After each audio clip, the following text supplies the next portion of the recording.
Hello guys, welcome back. आज की video में हम जावा में वेरिएबल्स का स्कोप और लाइफ टाइम क्या होता है किसी वेरिएबल का, उसके बारे में डिस्कस करने जा रहे हैं। इससे पहले यदि आपने अभी तक जावा में एक भी प्रोग्राम नहीं बनाया हो तो इसी प्लेलिस्ट में हमने एक वीडियो बनाया हुआ है जिसमें आप पहला प्रोग्राम कैसे लिखेंगे, उसको कैसे सेव करेंगे और कैसे कंपाइल करके उसको एग्जीक्यूट करेंगे, इस बारे में पूरी जानकारी दी हुई है। तो आप उस वीडियो को ज़रूर चेक कर लें यदि आपने अभी तक प्रोग्राम नहीं बनाया है तो। ठीक है, तो चलिए हम स्टार्ट करते हैं आज की वीडियो। तो किसी भी वेरिएबल का स्कोप या फिर लाइफ टाइम यदि हम कहें तो वो कहाँ से कहाँ तक होगी, ये उसकी जो लोकेशन है प्रोग्राम में उससे पता चलता है। तो यदि हम यहाँ पर बात करें तो देखिए, यहाँ पर हमने क्लास बनाई हुई है, उस क्लास का नाम है स्कोप।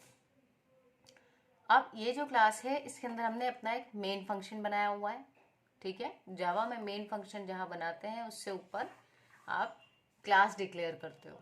ठीक है, तो यहाँ हमने लिखा क्लास, उसका नाम दे दिया स्कोप। अंदर आके हमने लिखा public static void main string args। ये इसका सिंटैक्स ही होता है जब आप क्लास डिक्लेयर करते हो। तो यदि हम चाह रहे हैं कि यहाँ से एग्जीक्यूशन शुरू हो तो आपको एक मेन फंक्शन बनाना ज़रूरी होता है।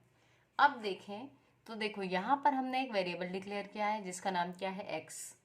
क्योंकि हमने इस मेन फंक्शन में ही यही शुरू में ही डिक्लेयर किया है तो इसका जो लाइफ टाइम होगा, या कहें कि इस वेरिएबल को हम कहाँ तक यूज़ कर पाएंगे, तो ये जो फंक्शन शुरू हुआ है जब तक ये क्लोज नहीं होगा तब तक हम इस x को यूज़ कर पाएंगे। ठीक है, तो ये क्या हो गया, ये वेरिएबल इस फंक्शन का हुआ और फंक्शन को क्या कहते हैं, मेथड।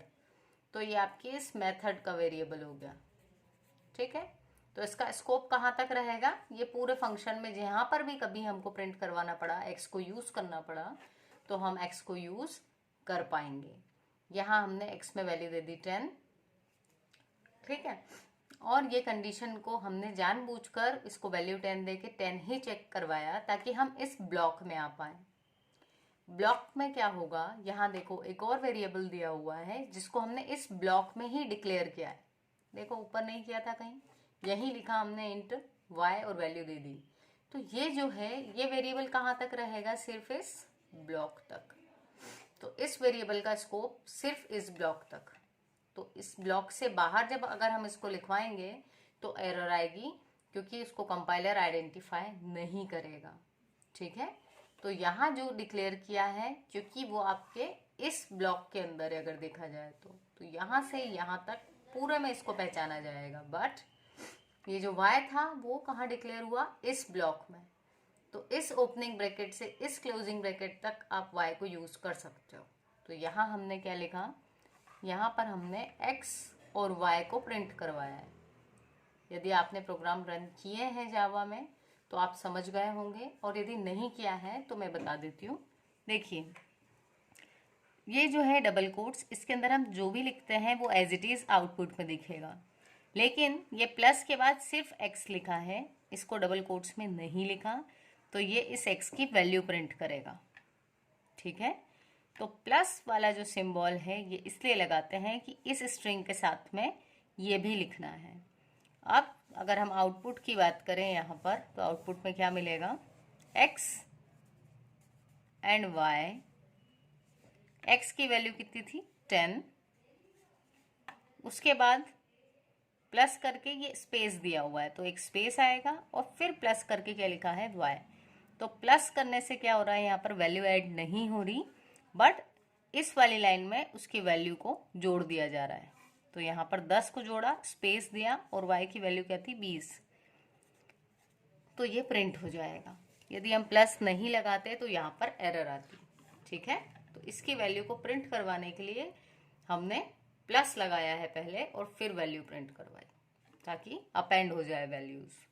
अब क्या किया, इसके बाद यहाँ आए और x में क्या दे दिया, y इंटू 2, मतलब 20 इंटू 2, तो x में आ चुका है अब 40।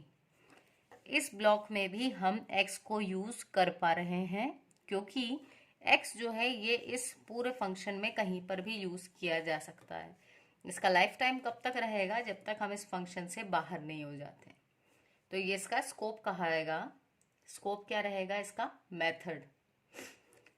इसलिए हमने यहाँ x को यूज कर लिया है और कोई एरर नहीं आएगी।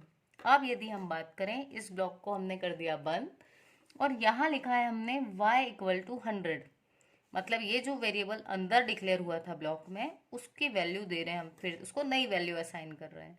तो यहाँ पर हमारे पास क्या आएगा? एरर। एरर क्यों आएगा? क्योंकि ये जो वेरिएबल था ये इस ब्लॉक का वेरिएबल था, इसको सिर्फ यहीं तक यूज किया जा सकता है इस ब्रैकेट के बंद होने से पहले।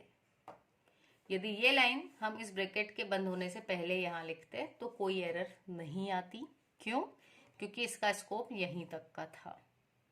ठीक है, तो ये क्या करता है, आपके वेरिएबल्स की कॉन्फिडेंशियलिटी या फिर उसके एक्सेस को कंट्रोल करता है। कौन? स्कोप। तो इसलिए यदि हम चाह रहे हैं कि कोई वेरिएबल हो जो सिर्फ यहीं तक यूज में आए तो हम उसको डिक्लेयर भी यहीं करेंगे, ताकि उसको इस ब्लॉक से बाहर का कोई भी कोड उसको एक्सेस नहीं कर पाए। ठीक है, तो ये दो स्कोप देखे आपने। एक था मेथड, मतलब कोई भी फंक्शन, यहाँ तो मेन है, हो सकता है क्लास, अब आगे हम क्लास बनाएंगे तो उसमें हमने कोई दूसरी फंक्शन लिया हुआ हो तो उसके अंदर जो भी आप वेरिएबल डिक्लेयर करोगे तो उस फंक्शन में जब तक कि आप उस फंक्शन से बाहर नहीं आएंगे तब तक जाना जाएगा। तो उसको क्या कहेंगे? Method scope. और ये जो है इसका स्कोप कहाँ तक रहेगा? इस ब्लॉक तक, तो उसको कहेंगे हम ब्लॉक स्कोप। ब्लॉक स्कोप में आपके कंडीशनल स्टेटमेंट्स भी आ सकते हैं और लूप्स भी आ सकते हैं। यदि यहाँ हम कोई लूप लगाते और उसके साथ एक ब्लॉक बना देते तब भी अंदर वाले जो वेरिएबल डिक्लेयर होता उसका स्कोप ब्लॉक तक रहता। ठीक है, सो आई होप आपको वीडियो समझ में आई होगी और अब हम कोशिश करेंगे कि हम रेगुलरली वीडियोस अपलोड करें। मीनवाइल यदि आपने चैनल को सब्सक्राइब नहीं किया है तो इसे ज़रूर से सब्सक्राइब कर लें। Thank you so much guys, और अपने दोस्तों के साथ भी ज़रूर से शेयर करें। मिलते हैं अपने नेक्स्ट वीडियो में।